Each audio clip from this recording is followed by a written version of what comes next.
Chers amis, écoutez, c'est très important. Espérer révolter les populations contre les autorités. Rien de cela ne fonctionne. Orchestrer beaucoup de sabotage, sans doute avec l'aide de leurs infiltrés dans l'appareil, là aussi ça ne fonctionne pas. Les peuples restent mobilisés derrière les dirigeants Assimi Goïta.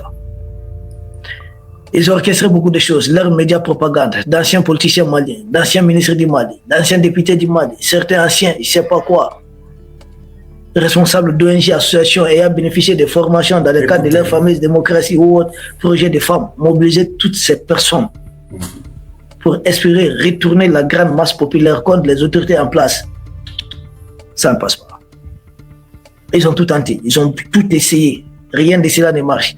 Au début, attaquer les camps militaires de gauche à droite, on a trouvé une solution. Ils ne peuvent plus s'attaquer aux camps militaires. Regardez la dernière à date, les attaques coordonnées. Ils ont perdu plus de 2500 hommes sur les 12 000 qui étaient venus. Le nombre de blessés, quand il y a plus de 2500 morts, il y a combien de blessés? Ça se chiffre en termes de milliers. Donc ils n'ont pas digéré ça. Emmanuel Macron n'a pas digéré cet échec. Certes, nous avons perdu au combat notre vaillant ministre de la Défense, tombé en martyr. Certains de nous, militaires comme civils, tombés en martyr, défendre la patrie. Ils n'ont pas digéré ça. Ils ont très rarement vu un pays africain se défendre jusqu'à ce niveau. D'habitude, il suffit qu'ils éliminent quelqu'un au sommet de l'État et puis paf, on dit c'est un coup d'État. D'habitude, il suffit qu'ils envahissent 1 à 2 camps, paf, on dit c'est un coup d'État. Mais là, malgré toutes les attaques, le peuple reste soudé. L'armée reste unie. Et d'ailleurs, notre armée a repoussé toutes leurs attaques. Maintenant, pour eux, il est question de punir la population. C'est là que nous avons l'aspect génocide. Parce qu'il s'agit, le peuple est soigneusement choisi. Et l'idée est très claire.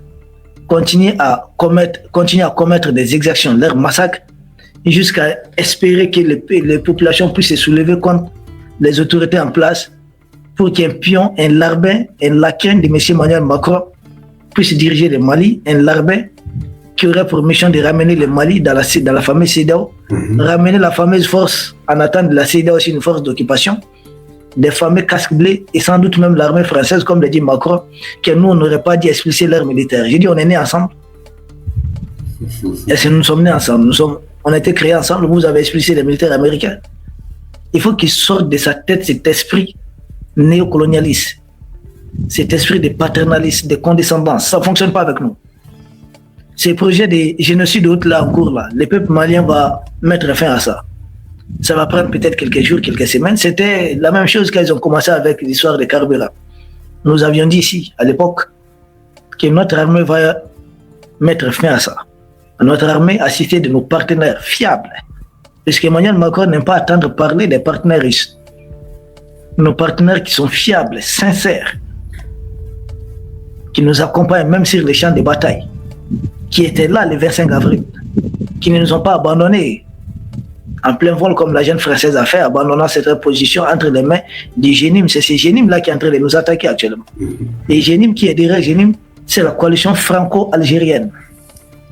Les Algériens verront ça un jour, c'est juste une question de temps. Il est très grave de s'allier au diable pour essayer de déstabiliser un voisin qui ne vous a jamais rien fait de mal. Le Mali n'a jamais lancé une pierre contre des territoires algériens. Au contraire, nous étions là, à 2 reprises. De 60 à 62 pour votre indépendance, nous étions là. La guerre des sables, Algérie-Maroc, vous étiez déjà épuisé, essoufflé. Le Mali a trouvé un accord juste. L'accord a été signé à Bamako. Chers amis, dans cette analyse du général, une idée centrale sort. Ce qui se passe contre le Mali actuellement ne se limite plus à des attaques militaires isolées. Selon lui, il y a une stratégie plus large. Frapper les infrastructures, fatiguer les populations et créer un climat de colère contre les autorités maliennes. Il évoque notamment des sabotages contre des installations électriques, avec l'objectif de provoquer des délestages, d'aggraver les difficultés quotidiennes et d'espérer une révolte populaire contre l'État. Autrement dit, quand l'attaque militaire échoue, la pression se déplace vers les civils, l'économie et la vie quotidienne. C'est très complexe. Avant d'aller plus loin, n'oubliez pas de liker, de commenter et surtout de vous abonner à notre chaîne YouTube. Vous trouvez les liens dans les commentaires. Merci beaucoup. Le point le plus important selon cette lecture, le Mali est puni parce qu'il résiste. Il est puni parce que le peuple reste mobilisé derrière ses forces de défense, les FAMA. Il est puni parce que l'armée reste unie malgré les difficultés, malgré les attaques. Et il est puni parce que Bamako refuse de retourner sous la domination française. La critique contre Emmanuel Macron est très correcte. Parce que Paris n'a pas digéré l'échec de sa stratégie au Mali.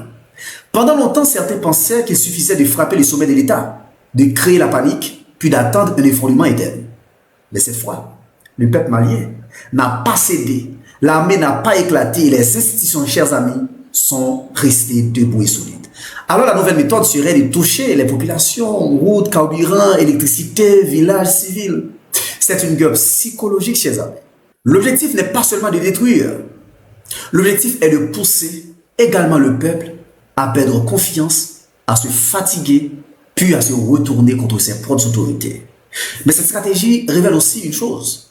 Le Mali et les pays membres de l'AES sont entrés dans une nouvelle phase de souveraineté. Ils ne veulent plus qu'on leur impose leurs alliances, leurs décisions militaires et leur avenir politique. En résumé, le message est clair. Si les adversaires du Mali ne parviennent pas à vaincre l'État de face, ils essaient de briser le moral du peuple. Mais le Mali répond par l'unité, la vigilance et la résistance nationale. Le vrai enjeu dépasse donc Bamako, c'est toute l'AES qui est visée. Parce qu'elle incarne une Afrique qui refuse la soumission et réclame le droit de choisir librement son propre destin. A bientôt pour une nouvelle chronique avec Usni. N'oubliez pas de liker, de commenter et surtout de vous abonner. Merci. Ciao, ciao, ciao.